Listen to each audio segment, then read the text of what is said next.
I understand from the perspective of my own pocketbook kind of what was happening, and that most people tend to blame Wall Street and a lot of the speculators out there about just speculating on whether or not home prices were going to go up and down, or loaning people money who really didn't have the means to pay it back, just kind of getting the money out there, and that led to an eventual crash of our financial system.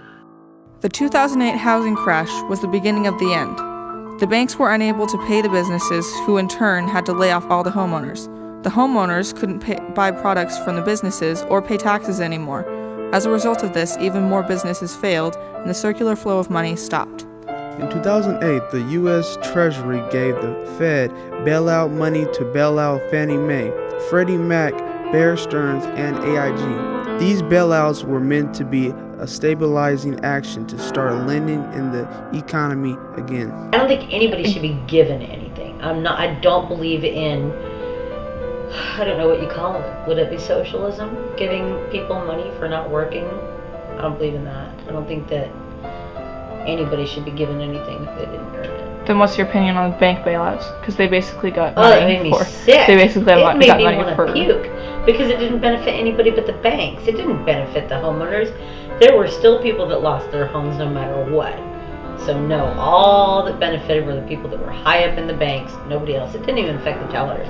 Maybe they got to keep their jobs, that was it. But I don't know. That wasn't like a trickle down thing. The buck stopped at a certain point. While the services that the government supplies, such as welfare and bank bailouts, may not always benefit everyone in the system, they are necessary parts of the system in order for our economy to stay afloat.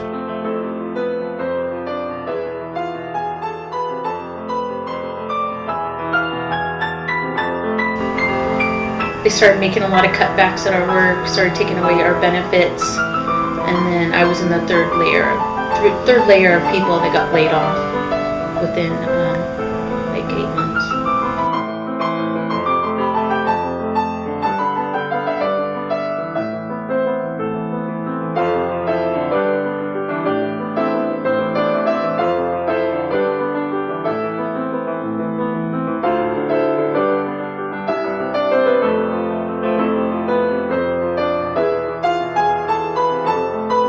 I think it would be very easy for the government to raise taxes on big businesses and their locations around Sacramento. There's plenty of them and they have the money to pay it.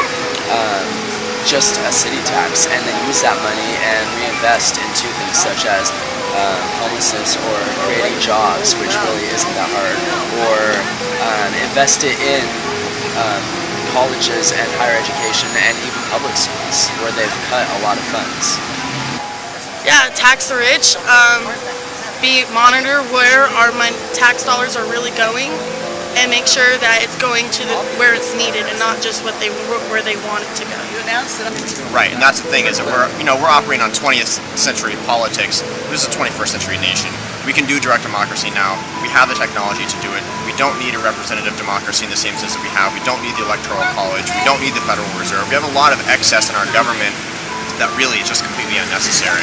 So hopefully we can build enough community and find those solutions and be able to build a better country.